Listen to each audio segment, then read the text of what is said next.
welcome to the Swift Half, your weekly session of chat from the UK OCR and adventure running scene. Each week, pub landlord Alan and our favourite regular Ian discuss races, runners and anything else that comes to mind. So pull up a pew, pour yourself a drink and join us for the Swift Half. You're listening to the 41st most popular podcast for listeners who think that Taylor Swift is an express garment alteration service. Ian, my friend, welcome to the Swift Half. How are you? You brought the sound barrier on that one, Alan. Excited times, Ian. It's race week for me. I haven't had a race week for ages. Race week for me, so excited, giddy, you name it. I am currently that's got anything that's got to do with hyperactive in. Hyperactive. Wait, do you reckon that's what High Rock stands for? Hyperactive rock stars. Oh, that would be pretty cool. Name rocks, hyperactive rock stars. So that's what now. Every athlete there's a high rocks and hyperactive rock star. It makes more sense and is more likely than the hybrid rock star thing that seems to be gathering momentum. But it's funny, that seems to be gathering momentum amongst the, and I'm going to insult people in the audience, but oh well. It's gathering momentum with the gym bros. And okay. Yeah. It's funny because they're acting like it's this big secret. It's such a secret, Alan. Even the owners didn't know. Yeah, even the owners don't know. No one knows what it's called, IROX. It was just a good name. Well, we do. ROX definitely stands for rock stars. The HY was literally, they were thinking of other two letters to replace Q. So CU, because it used to be called Q Rocks. And They were just going through the alphabet looking for other two letters that work. And then Ugly Dave decided to call the sport hybrid. And yeah, we've got this myth now. But enough about High Rocks, because this isn't a High Rock show today, because hopefully Dawn Joyce is still listening. There's plenty of OCR to go around. Absolutely plenty of OCR. But saying that, this is probably one of the smallest notes we've ever had. We've literally got 4 topics. So there's actually 4 topics. We're going to make each topic last a little while, Ian. But normally we have like 30 or 40. We've only got 4, but we are going to keep it pretty relevant with what's going off at this moment in time, aren't we? Yeah, no, we're not. No, we're not. No a chance of it. We're going to go off track as often as we possibly can, listeners. But first, before we even talk about going off track, what are you drinking, Ian?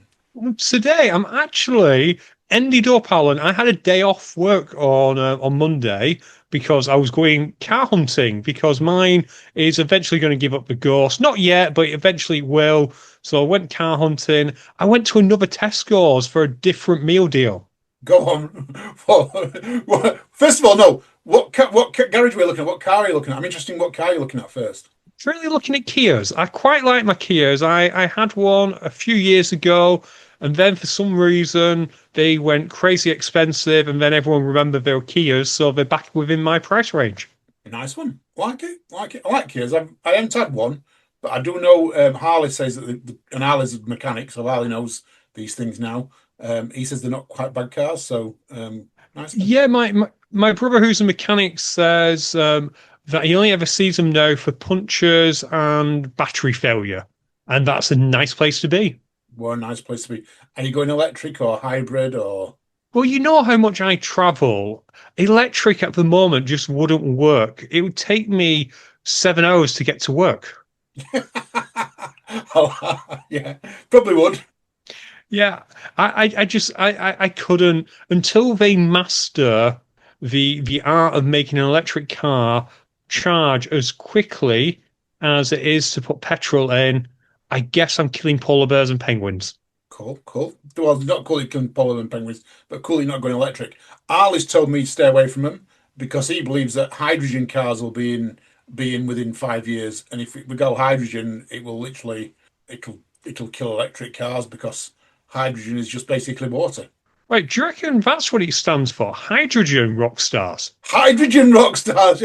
Everything's a high into. We just talked about hybrid cars, hydrogen rock stars. Everything's a high. Everything's a high. But anyway, but the meal deal, it was actually, would you believe, I got it for my breakfast, and I ended up just getting a sausage, not sausage, a bacon barm. You know, the really crumbly bacon that we do in Tesco's, which you will not be having at brunch. You'll Yeah. hopefully be having nice Jolly Hog bacon. We had one of them, but the drink, because it was different Tesco's, I went for Highland Spring, so up north in Scotland. But apparently, Alan, they're very, very clever, these springs now, because this is apple and black currant spring. I'm not sure how you make a apple and black currant spring. I don't know. Do you like throw the trees in it? How do you find these things? I was thinking exactly the same. Do they throw a tree in to grow inside a spring and it pops up apple and blackcurrant? I like No that. clue, but it tastes Um, nice. It's sugar free and helps me with my health attempt 650 when it comes to this show, and we're only on episode 200 and something. yeah, 200, yeah, 225, I think now. I like how you're staying with the high thing, though. Highland Springwater High. There's a theme tonight. Maybe that's what it stands for. Highland Rockstar. No, that's just Martin and Kev. Yeah, just mine and Kev. Don't we know? Oh, no, we've got Graham as well. Don't forget Graham. We know Don't three forget Graham. Scottish. We know half Yeah, the no, population. that's true. And Lindsay, actually, if we start naming all the Scottish people we And know, Kathy. including Wonder, we're going to get in trouble here. You're all Highland rock stars. Every Everyone one who of you. everyone who lives above Carlisle, you're a hybrid rock star. It's Highland rock star. Highland Rock. Yeah, I like that. Ian, I'm very poor at the moment. So I'm on water, and I'm going to tell you why I'm poor. All right. So I'm actually drinking water tonight. It's not like me, water for a different reason, but I am poor. So we needed our conservatory in our house. Our listeners don't know this, but you've been to my house. My conservatory in the back garden is as the width of my house, 6 meters wide by 3 meters deep. Really, really big conservatory, and the roof needed cleaning. So I cleaned half of the roof the other week, about 3 weeks ago now. But the back half near the house, obviously, I can't get to. So Paul had asked me to clean it, and I went, yeah, we'll get a price. And we got a price. A guy wanted to charge 40 quid to clean it. So me, in my infinite wisdom, I said, no, you're all right. I'll clean it myself. It's fine. I'll get out the window and clean it. Well, 3 weeks have passed, and I've not done it. Yeah. So Paula was off work on Monday and decided she was going to clean the thing. So we have got a really long brush that, like a when you put water hose pipe on the end and water comes out. I don't know what they call the brushes. So imagine this, listener. Paula's upstairs with this brush and some squirty liquid, and the first thing she does, she decides that she's going to fill a tub up with some hot water. So she brings the kettle upstairs and puts it on the sink in the bathroom. Why she's boiled the kettle, I don't know, because she could have used hot water from the taps. But she's boiled the kettle, and while she's reaching out, she knocks the kettle over, smashed the kettle. Beautiful kettle, glass kettle, it's smashed all over the floor. So that's one thing. But she carries on and she's starting to clean the roof. And then she goes into the spare bedroom, hanging out of the window again. So she's hanging at the window with this hose pipe. Decides to stand on a radiator, Ian. Because radiators are meant to hold someone's weight, aren't they?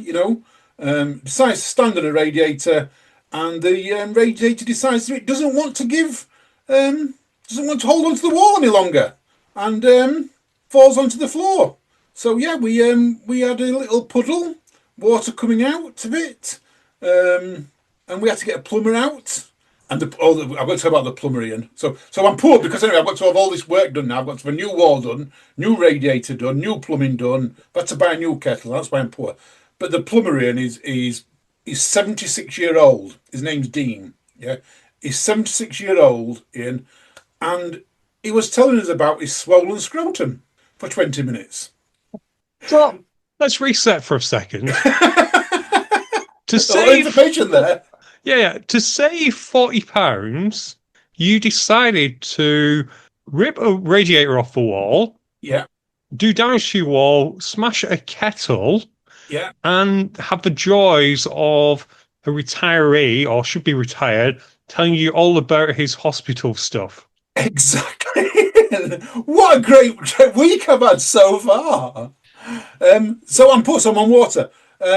But the flip side of it is I could get an extra few days off work. So I'm going down to WTM a day early. Right. Okay.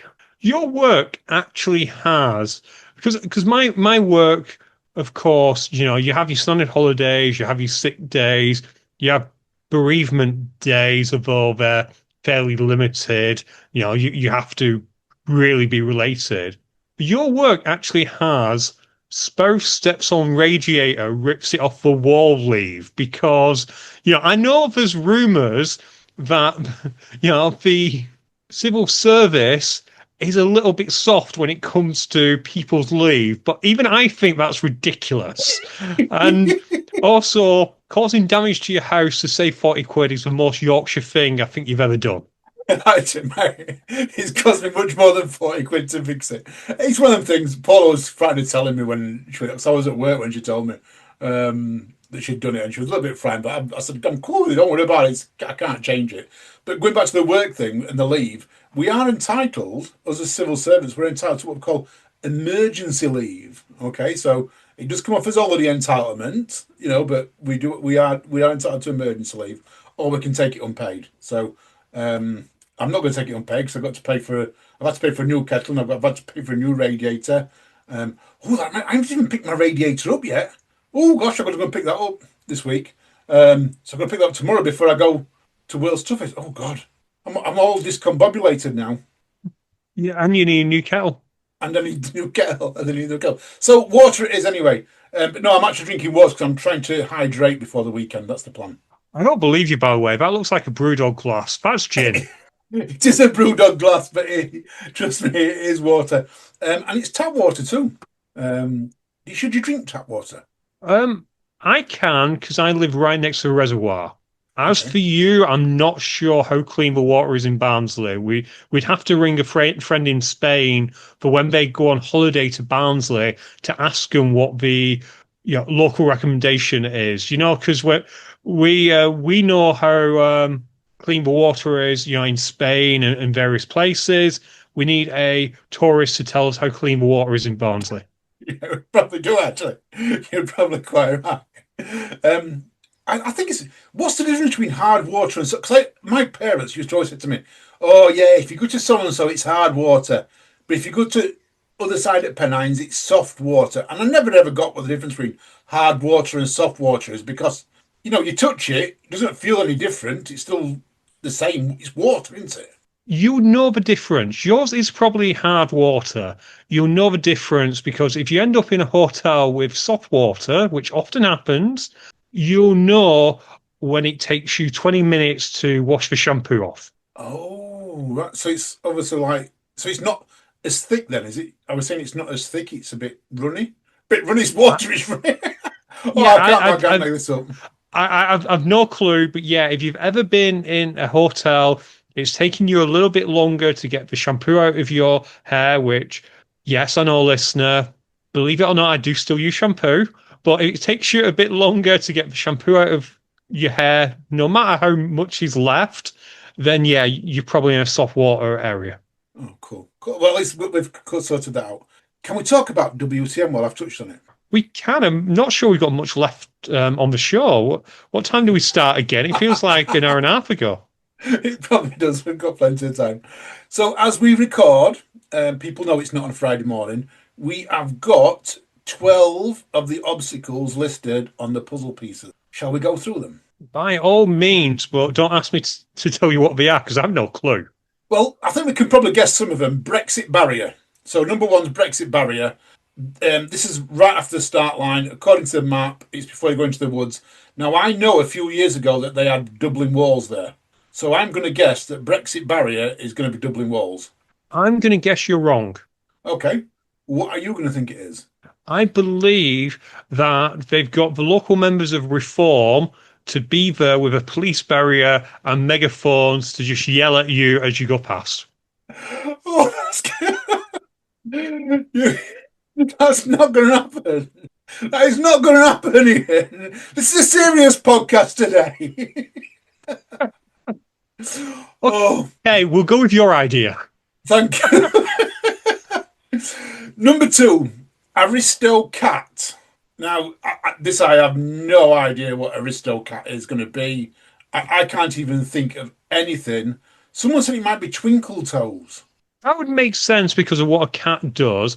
What you probably won't be is the famous film from a few years ago called The Aristocrats, which was quite a famous one because it involved many comedians just retelling the same joke over and over again. Do you remember that one? I do, yeah, I do. The thing is with this, it's in a very strange position for it to be anything big. So, as you are going on, you've been to Midlands before to Beaver Castle. You set off, you go up the field, you go left onto a road, and then you go right up another road. And as you go up that slight incline, when you get to the top and you can see Beaver Castle at the top, it's right just there. Now, I know at the bottom of that hill they normally put hay bales, but I can't imagine what they can actually put on a hill because it is a hill, although it's not a steep one. It's a gentle incline. I can't imagine that they're going to put anything massive up there. So Twinkle Toes, maybe, I don't know. Twinkle Toes is probably most likely with a little bit of a twist for some reason. Yeah, cool. And from there, it's a little bit of run through the woods until we get to Beaver's back door. I'll imagine that's probably going to be a version of Birth Canal. I was thinking something like that. That was actually what I was thinking. Maybe with, do you think they might even put birth canal and cover it and maybe put the mentholyptus thing through it? Yeah, so I don't even know what they call that. We've had that obstacle a few times, but what we might also do is put little things in it. We've seen them do this before, where they put little chain things. By the way, listeners, we have no clue. If we get any of these right, it will be a minor miracle. It will. Number four, right down in the dip. So as you've gone through all the woods, you drop into a little dip before you come out into the big field, and it is carry on climbing. So obviously it's going to be. I'm going to guess this is the. Is it just the tip, the monkey bar thing? You know, when you're not the monkey bars, the rings and the things like that. Carry on climbing. That's something I can think of. They're not going to put a big A-frame down there. The A-frame's going to be near the end, like it always is, I would have thought. Yeah, it depends on how sadistic Tough Mudder wants to be. Let me just double check the map because what it could be is I'm just wondering, based on where it is, could it be Killer Gorilla? Ooh, could be. Yeah, could be. So you mean would they have to bring that a little bit out onto the field though? Because on the map it's not showing in the field; it's just showing in the woods. I'm not sure. I'm not sure if there's a hill there. To remind you, listeners, Killer Gorilla is literally just a run up a hill and making Yeah. TM. Where they usually put it is on the map, just after 15. There's, as you can see, before the dog leg that we all know, there's a little bit of a turn, and often they put it there. So I'm not sure. Maybe, yeah. Although saying that, carry on climbing, it could be Stairway to Hell Yeah. as well. Yes, yes, that's a good call. That's a good call. Stairway to Hell Yeah, it could. or That Heaven, probably would Heaven make or that. Hell, whichever it is. Yeah. Yeah, however you call it, but yeah, the vertical ladder thing that they have. Yes. Number five, we're now in the big field. We have got Quantum Leap. I'm going to guess that is going to be Everest. Yeah, or it could be the swinging one as well. Prince of the Swingers, as we Prince call it. Good call. Good call. Prince of the Swingers. I like that one. Or would they bring King of the Swingers back? Because we haven't had King of the Swingers for a long time. Depends what the budget is. It absolutely would, but you know what I mean. Whatever it's called. I'm sorry, listener. I can't actually remember what it was called. Prince of the Swingers was the name I gave it to it, and it stuck. But the one where you are just swinging and trying to reach a cargo net, and you fall in anyway. Yes, yes. Number six, we're in the middle of the field now. Slytherin's Hole. So I'm going to guess that this is, was it Pitfall when you go through the mud and there's holes dug into it? I'm going to guess with that one. Yeah, but is that not at a lake? No, number five's not a lake. No, I know what you're Oh, saying. beg your That's pardon. just the colour of the map. That's just the colour of the map piece. No, It's no. not Number quite as green. 6 is Slytherin's Hall, and so Oh, just sorry. so it's just the blue is just the color of the map. Yeah, that's Yes. nothing to do with the lake. Cool. No. No. Yeah, it probably will just be um the snake one that they currently do. Down and then up again. Boa constrictor, is they call it? Is it boa I constrictor? Something believe like it's called Boar Instructor. that? Yeah. Constrictor, something like that. Number 7, still in the middle of the field. Now, can't see the whole word on this. It's box something. So I'm not sure on that one. So I'm going to move on to number 8, which is Swing Low, Sweet Chariot. See, I think this is going to be either Funky Monkey, because it's right in the middle of the field where they've had Funky Monkey before, or will it be the Prince of the Swingers? So if the Quantum Leap's not um, King of the Swingers, whatever it is, then I think number 8, Swing Low, Sweet Chariot, will be. Yeah.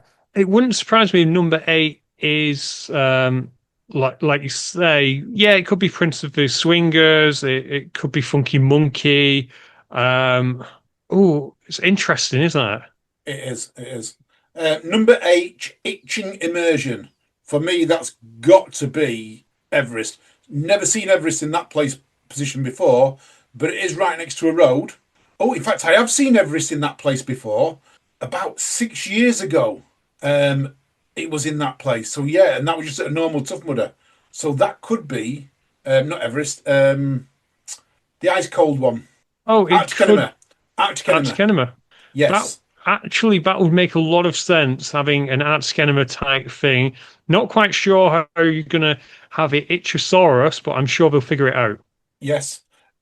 Aragon's Tangle, or Aragog's Tangle. I'm not sure what that's going to be. Number 11, Wet and Wild, or Wet and Mild. It said that's definitely the lake. We're going into the lake there at number 12.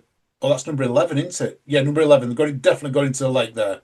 Yeah, number 10, Tango. I hope it's not, but could that just be like a Black Widow's web type thing, where they strung up some elastic? Would they do that for World's Toughest Mudder? Yes. Oh, I hope not. I really hope not.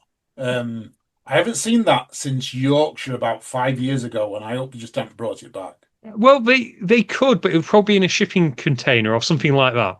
Okay, yeah, maybe if it's a shipping container, yeah, that could be fun. As I said, Wet and Wild or Wet and Mild, whatever it says, number 11, that's definitely going to be into the pond, going through it.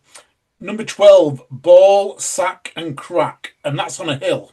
Usually, and again, Will's probably yelling at this, and we really should have got Will on for this Swift half because he knows this course better than anyone else. I'm going to take a guess that that's the cargo net, whose name I have forgotten because it's such a horrible, horrible one. Devil's That'll Beard. be Devil's Beard, more than likely, because they've often put it on that particular hill. If I recall correctly, and I'm looking at this right, they'll send you up it and down a little loop, and the ball could be that they've got their not medicine balls, those yoga balls. We've seen them do that in the past. And sack, they'll throw some black tarp on it. And crack, I've no clue. You probably want to crack it open by the end of doing it. I think you might be right there, Ian, because it is on the hill, and that's where I was thinking myself. And that's all we've got at the minute. There are some more. There are 6 more, 13, 14, 15, 16, 17, 18, 19. 18 and 19, going to guess that they're always going to be the same, which is going to be 18 will be mudder on and 19 will be electroshock therapy. I'm going to put my life on that. And also 17, I'm going to put my life on that one is going to be Mud Mile. So Yeah. the only things that I don't know is going to be 13, 14 and 15. 14 is where they normally put Arctic Enema. Not sure on that one. And they've got 16 as well on the top of the hill. Now, in the top of the hill, in the past, they have had something quite big up there, usually where they put water up there and in one of those little paddling pool things. So they've had, what's that one? The water drips down on you when you're going up the ladder. They've had Augustus Gloop up there, but I very much doubt we'll see it come back anytime soon. But they've put everything up there. We've once had Birth Canal up there for Europe's toughest mudder, so they can really fit anything up there. But yeah, they tend to put something up there And it's windy up there, so make sure you take your windbreaker. I know it's apparently going to be a nice day. It is still windy around that area. What's interesting to me is like the dearth of obstacles in between 15 and 17. You've only literally got that 16 right at the top of the hill, and that is a deceivingly long ascent. So it'll be interesting what they put on, but I really hope that one of these named obstacles is not the getting over the fence that you have to do. Because as you remember, there are barriers here. You do have to either get over or get under the fence. I really hope that they're not just going to stick a sign on one of them. I completely agree with that, Ian. Please don't stick a sign over a gate. We might go over that gate though. You know, between going up the hill, going up to 16, you still might go over that gate because it's a cattle grid outside. So you are going to go over that gate, but I don't see that being the number 16 obstacle. They'll put something up there, won't they? Oh yeah, there'll be a real obstacle at 16. I'm thinking more 14 and 15 tends to be where you've got a little bit of gate and that. Say 13, 14, 15, they really could do anything. We've seen lots of things. I would really like them to bring back the pegboard one. I used to love that obstacle, and they've had that around that area in the past as well. Like you say, 17 is pretty much guaranteed to be Mud Mile because that's where Mud Mile is. Just to the northwest of Mud Mile is where the bull will be watching you most of the night. Without a doubt. So be mindful up there. It's looking good, Ian. Course is looking good from what I can see. Got a bit more news from you though. We are going to have I've been saying for a few people have asked me who's the biggest UK threat out there, and I've been saying, well, the only really big name I know that's going is going to be Grant Thompson, from the UK.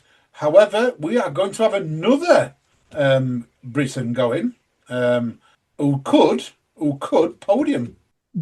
Not talking about yourself, are you? No, I'm not talking about that. I'm talking about Sean Merriweather has signed up. Fresh back from doing 47 miles in the Peak District, I want to say up in the Lake District. And the week prior, he did 100 miles at the Spine. So his fitness is there. Whether he's had time to recover, I'm not sure. But Sean Merriweather is attending. So wish him all the best. If you remember, he was leading, I think, about 2 or 3 years ago in the States when he fell off was it the pyramid hay bale thing that they had? He fell off that and had an accident and was almost unconscious from my understanding. So good luck to Sean who's attending. Great athlete. He's definitely got the legs in him for 100 miles. He's proved that, breaking the record at Chester 100, 16 hours at Chester 100. I know this is obstacles. I know it's a bit different. But he's definitely got the legs and definitely got the speed to get it. So good luck to him. Well, absolutely. I can't wait to see so many people who I haven't seen for a while. As you know, I'll be getting the late, which is going to be interesting because people are either going to be elated at that point or crushed, and probably crushed because it's a hard race. But I can't wait to see how you all get on. I really, really hope the bull doesn't see you, Alan, because we all know that bovines have a thing of targeting you, and I probably don't have enough time to find a co-horse before next week. Meg is a fine stand-in, but she's in Malaga, so I'm not sure 1 week's notice will be sufficient. So don't get eaten. Thanks, Ian. If anyone wants to watch it, though, OCR Report, we'll have a lot of it live on YouTube. Don't know what they're going to film. So, this much time I don't know, but it says they're going to, so on the Saturday at 1:30, they're going to have a preview. So I'm guessing that's the walk around the course. So anyone who's on Saturday, who's coming down at 1:30 and is going to walk around the course, they can actually come and join me and Will if they want to. Me and Will's going to be going around, looking at the obstacles. We're going to be interviewing people at each obstacle. So if you want to come down and walk with me and Will, you can come and join us. We are in pit D1. So D1 more close to the start line, I think, than the finish line. So if you want to come and meet us, pop over. We'll be there I'm going to be there from about 10 o'clock on Saturday, doing the course walkthrough, and then I'm going to be shooting off. I don't know what Will's plans are for all the week. But on OCR Report, they've got that. And then on the Saturday at 12 o'clock, they have got the start, followed by the finish on Sunday at 2 p.m. So I'm surprised it's at 2 p.m. on the finish, because I would have thought they would have had it from 12 o'clock onwards. People are going to be finishing from 12 o'clock onwards on Sunday, aren't they? Yeah, I presume that they'll just be doing interviews at that point as well. So not necessarily catch people as they finish, but they'll be catching them after they finished, and they do a good job. And we don't know for sure how long they're going to be broadcasting, because they say they've done the start, but you don't know how long after that they're going to be broadcasting from. They do a fine job there, the whole team.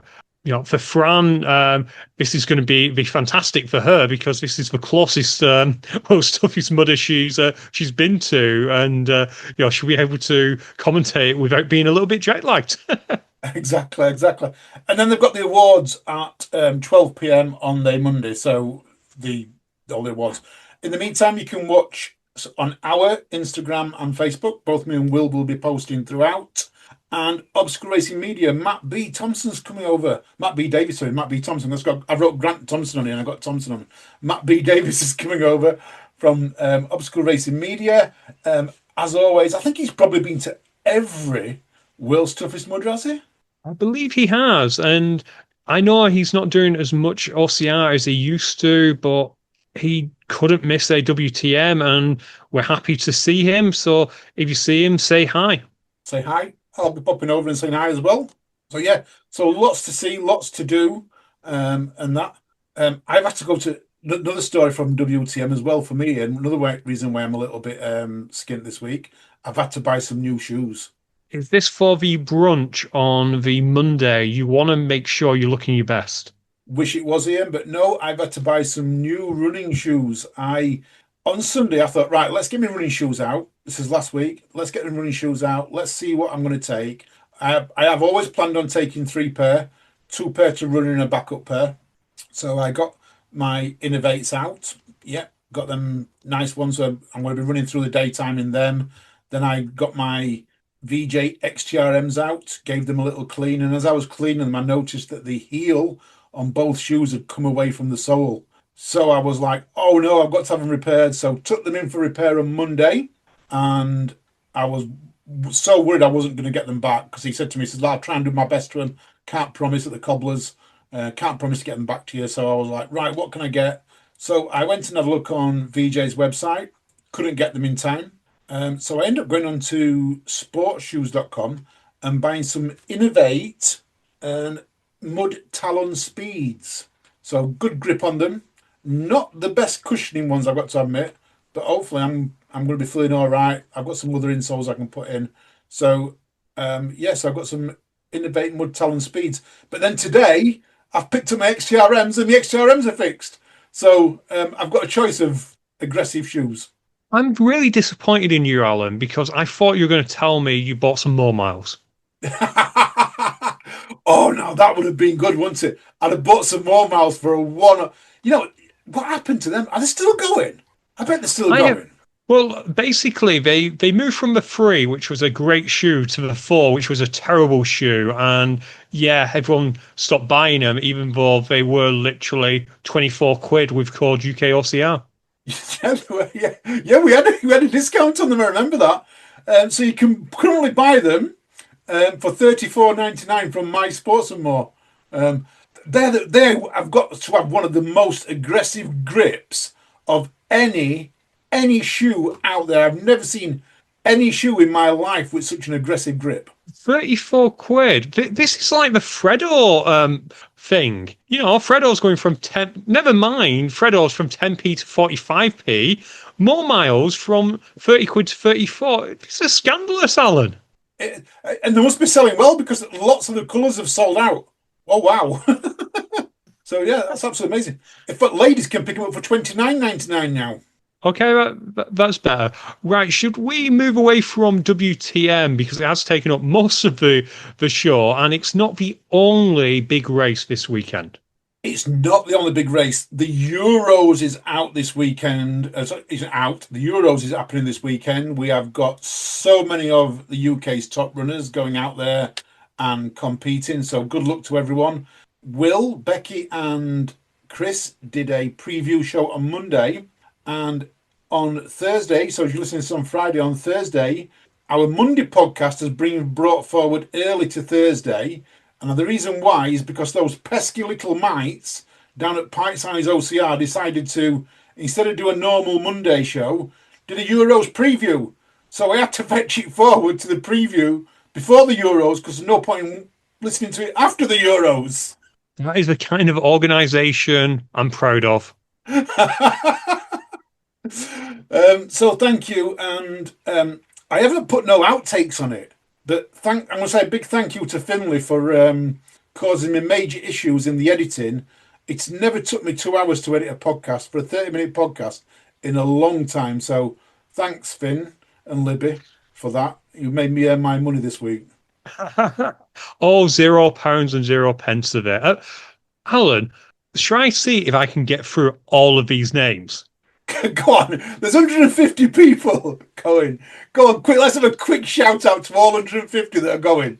Let's try. Let's go. Aaron Johns, Alex Young, Alexander Cook, Alexander Hans, Alex Arndt, Andrew Durrant, Andrew White, Angela Brown, Annie Batten, Anthony Spalding, Benjamin Emerson, Bethany Lodge, Billy Stubbs, Cameron Young, Charisma Baskerfield, Carmen Maffey, Katrina Maniaci, Catherine Burnett Wilson, Charlie Wardrop, Cheryl B, Charlotte Jewell, Charlotte Wardrop, Chloe Jarman, Chris Harris, Chris Neal, Chris Warren, Chris Shipley, Claire Bancroft, Claire MacArthur, Darren Martin, Dassos Ganella, Dawn Jollies, Dean Cheatham, Dean Johnson, Deborah Law, Dylan Darby, Elaine Cook, Eleanor King, Emily Bonney, Emily Spain, Amelia Solomon, Emma Kirkwood, Emma McRae, and Carney Cascales, Erica Poole, Eva Jackson, Finlay Greenleaf, Freddie Clements, Gary Ewan, Gavin Hogarth, Gemma Addy, George Ferryman, George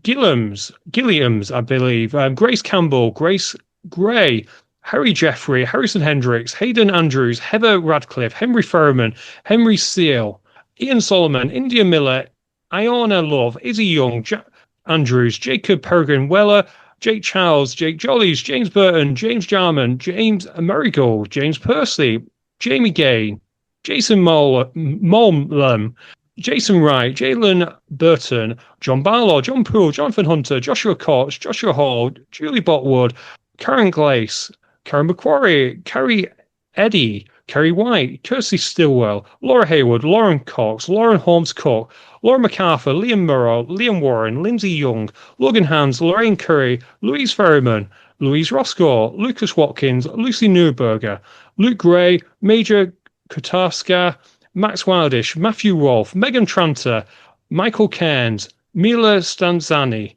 Miriaya Burton. Sorry, Miriaya. I've completely messed up Miriara's name. Sorry there. Nicola Constant Glemus, Nicola Gillespie, Nigel Leeming, Oliver Addy, Oliver Hearn, also Leah Duhas, Philip Airy, Philip Bierman, Pip Rainbow, Rob A. Hands, Rebecca Cohen, Rebecca Neal, Rebecca Rushworth, Reese Saunders, Ricardo Francis, Rob Chaplin, Robert Border, Ross Jarman, Ross Jordan, Russell Walsh, Ryan Ibbotson, Sam Cook, Samantha Marigold Cash, Sarah Solomon, Shyla Dohany, Stacey Speakman, Stuart Jeffrey, Susan Jarman, Tadus Kiyaski Holmes, Tamar Barkley. How did I mess up Tamar's name? I'll never know. Tershan Smith, Thomas Charman, Thomas Matthews, Thomas Musket, Tim Kirk, Tim Rolfe, Toby Jenkin, Tony Leary, Valentina Ferrari, Victoria Wellesby, Violet Rainier de Pelch, Yash Dejani, Zach Harper. And oh my God, that only took 3 minutes. That was absolutely amazing. Big round of applause. Well done, Ian. Did you throat it now? Do you want some strepsils? Yes, please. Apologies to the 3 or 4 people's names I butchered, but I was quite impressed. I was quite impressed, Ian. I thought you did absolutely amazing there. So well done to you. You got me. So let's move on. because there was an event this last weekend, Total Warrior, that happened. I was excited, Ian, so much so that I have gone and signed up for Total Warrior next year, but I have made a boo boo. This is how boo boo I am this week. Yeah. Wanted to do the Total Warrior Ultra.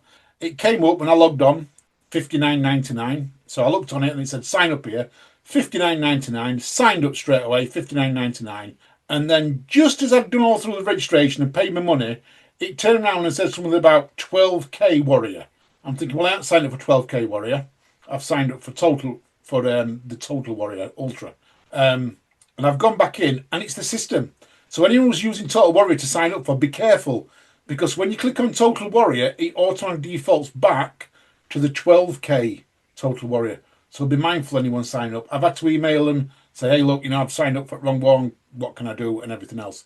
But would you like to know some results from the weekend? Oh, yes, please. I know Total Warrior is not necessarily a competitive race, but it still does have results.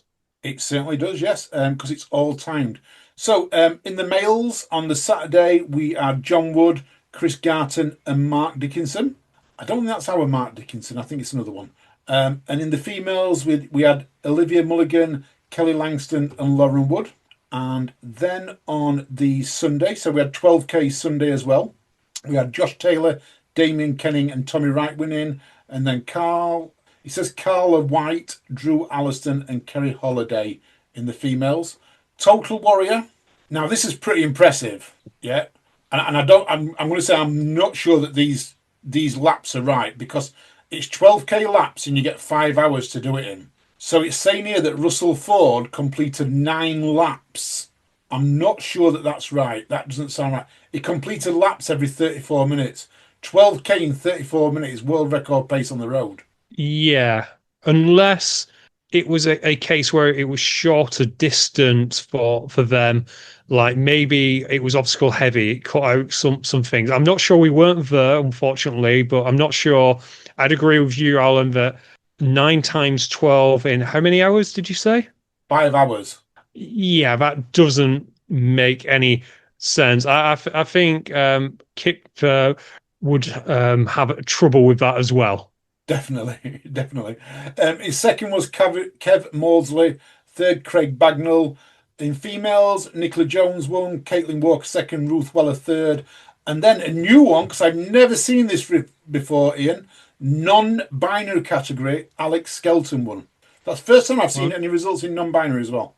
Honestly, I think we've seen it once before, and that was also at Total Warrior. So well done to Total Warrior for leading the field in recognizing non-binary athletes.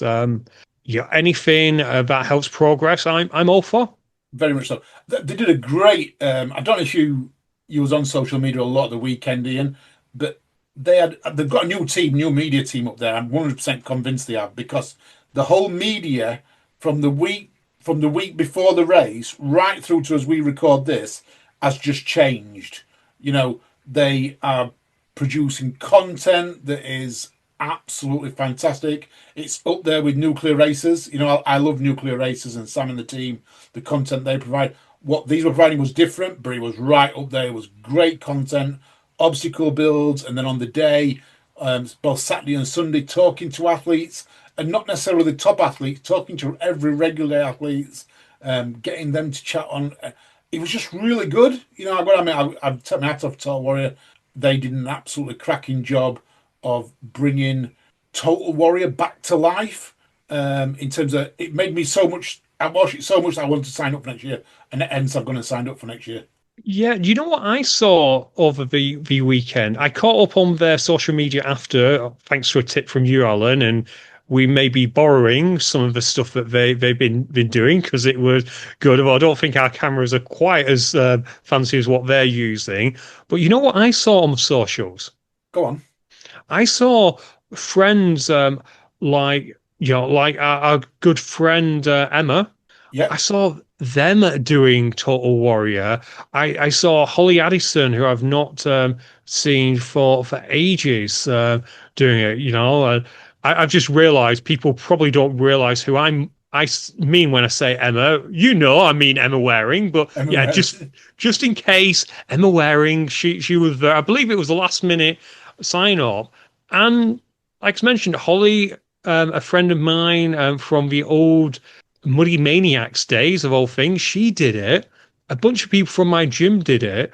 And it was great to see people just going out and having fun in the mud. These are people, yes, I know Emma has been OCR adjacent for a long time, and I think she's still done some obstacle racing with Team Mysore. But Holly, for example, she hasn't done an OCR for absolutely years. And it's just great to see these people going out there and just having fun. It, we gave a shout out to everyone at the Euros and good luck to all of you at the Euros. And it's a great achievement and wish you all the best. But you know me, Alan, there's just something I enjoy about seeing people just going to have fun in the mud. And it just filled me with joy seeing people dust off their OCR shoes. Same here. I saw quite a few people. I've looked in the results, and there's quite a lot of names I know. Too many from a shout out, and I don't want to miss anyone. But yeah, it seems to be. We have races down south in London. The like nuclear races and nuts that people go to. Up here, we've now got two. We've got Total Warrior in Yorkshire, and we've got Born Survivor over in Lancashire. It seems we're having some clear definition of races now, and big races attracting big numbers. And I quite like that. I just hope we've still got space for the little races that are out there, the ones that do struggle every year to put an event on for whatever reason and that. So yeah, support everyone you possibly can, people. Sign up early. I'm off to Total Warrior next year. Absolutely great event. If you want to join me, use Team UK OCR, and there's a password for it. It's Team UK. It's just UK OCR, all one word. So if you want to join the UK OCR team, let's try and get as many people as we can. It'd be great to see if we've got a massive group up there. What weekend is it? Is it same weekend again, so mid-June? It is, yeah. I think I've saw 27th, 28th, if I remember rightly. Shall I check my emails again? Because I've actually got an email from them. So it's Saturday the 27th and Sunday the 28th. It's at Bramham Lane. It says Wetherby on site, but it's actually just north of Leeds. I guess it's close to Wetherby.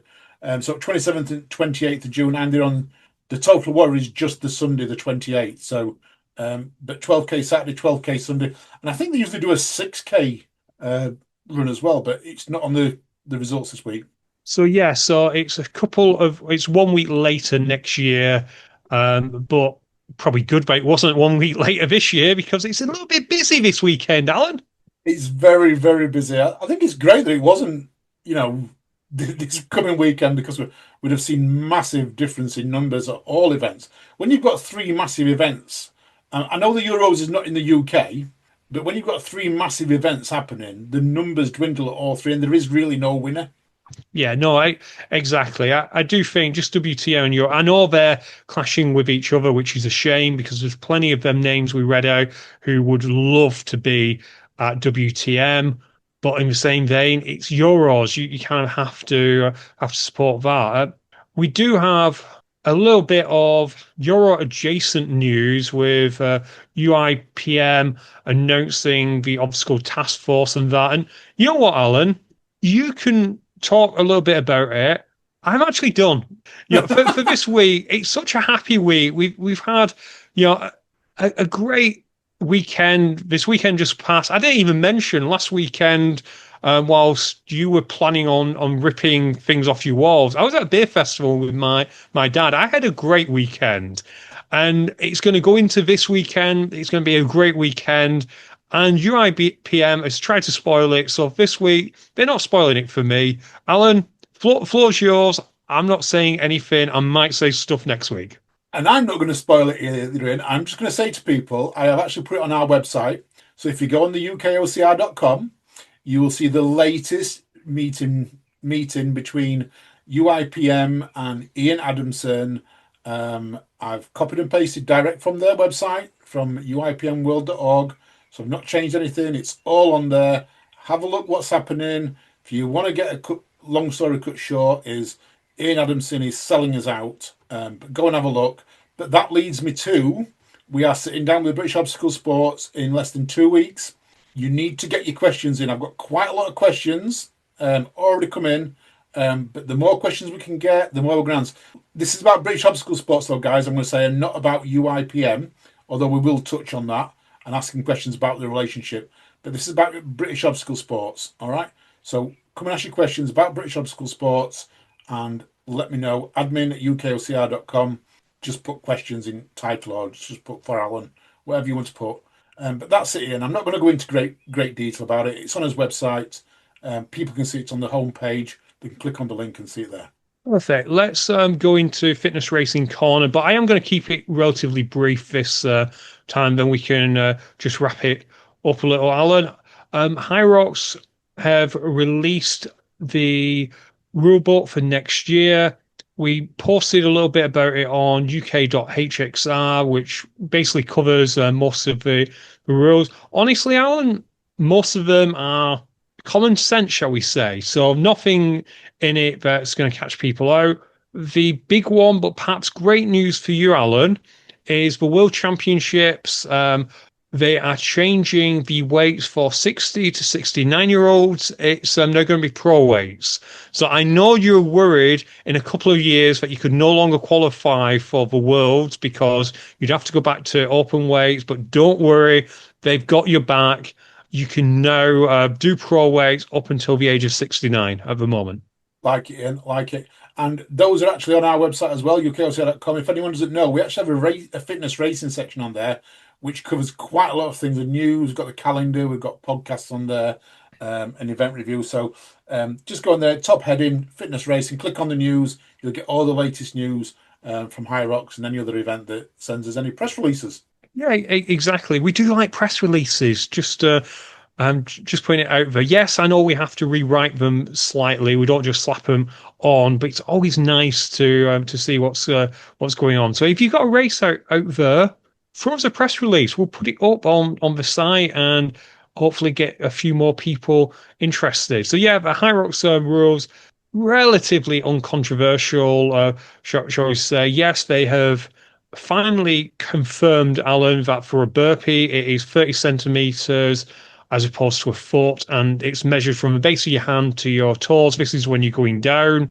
And was there anything else really? Oh, you can take your shoes off at the wall balls if you want. May help some people. Help? Does that help?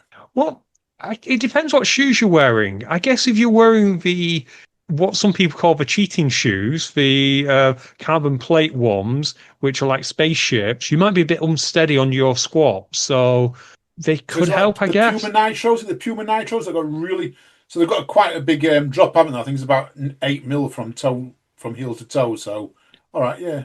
I don't know. I just thought they'd have helped. I don't know. Yeah, like I say, I guess it's one of them things that some athletes were doing it. Harrods had a consideration about it and they decided to go with it. Another thing, I know I said we won't get too bogged down in it. Another thing that's quite entertaining is that the farmers carry, you can pass them midair, providing, so you don't need to put them down, you can pass them in your hands, providing the kettlebells go either backwards or to the side. I have no clue how you do it to the side, but there's quite a cool video of the Belgian athletes being able to do a midair mugging. It looks like the second partner comes up behind him and steals the kettlebells. So again, it's one of them I'd never contemplated. It's in the rule books, and we're going to see a lot of broken toes next year. Is it in the rule books that you could have one person carrying one kettlebell and the other one carrying the other? No, you can only have one working partner at the same time. That's not a bad idea, though. But I'm just thinking that if you're going to be mugging someone at kettlebells, I can see complaints coming that at one point someone took 2 yards with only one kettlebell in their hand. So I guess they've got to be really mindful of that. Yeah, I guess it's going to be a situation where you have to come to a complete stop, in which case, why not just put them down? Or you have to do this technique that the Belgians are doing where they're coming up behind and it's almost like both holding them at the same time momentarily, and then he picks up both at the same time. Yeah, I've seen that video and it did look good. But again, I can see if you don't get it down and someone misses it, the one person they're creating with one stride with a one in each hand, and I just worry that might be. I think what they should do is make it you can only change at the ends and not halfway down an aisle. That would make sense, wouldn't it? Particularly for something like that, because that's what they do anyway. They're changing at the end because Yeah. that's how they make it work. Because otherwise, the guy in front has to find some way to get out of the way. So that's how they make that work. Final rule we'll briefly touch on is they've eliminated distance penalties. It's no time penalties. I know we have a lot of great head judges who listen to the show. I don't know how they're going to do this. So for the time being, good luck, everyone, because if you're having to chase people down to take pictures of their arms, yeah, rather you than me, but I'm sure High Rocks have got a solution to that. A final bit of fitness racing news. Big weekend for Deadly Dozen. They're heading to the capital. They're at Lee Valley, which is just north of London, not a million miles from Stansted. Great venue. I'll be there doing some media stuff for ourselves and also helping out Deadly Dozen like we did last time.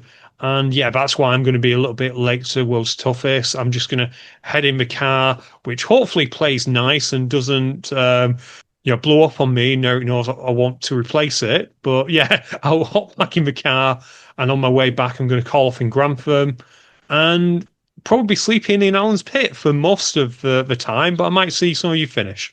I like it, and I like it sleeping in my bed. We've got rave music coming. What could possibly go wrong? What could possibly go wrong? I've got no other notes for today.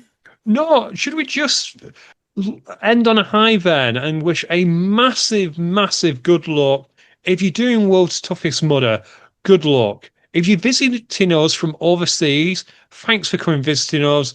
We're sorry if the weather's not always like this. I can say that is a true statement, regardless of the weather, because as we all know, it changes. So whatever the weather is, we're sorry.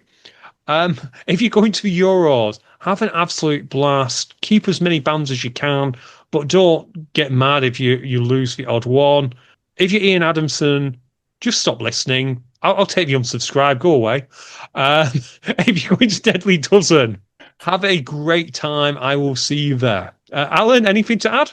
I haven't, no. Listeners, it's a pleasure chatting to him when he's like this. It makes me laugh constantly. I hope to see as many people as I possibly can down at World's Toughest Mudder. I am down there with Paula, so bear in mind I am not stopping on site all day. I will be down there between 10 a.m. and I want to say about 3:30 p.m. on the Saturday. On the Friday. On the Saturday, won't be getting there until about 10 o'clock. So don't go looking for me early. I'm in Pit D. Want to come and say hi, hello. I will have Muddy Duck on my bib. And then once we've finished, I'm packing up and going back to my caravan to sleep.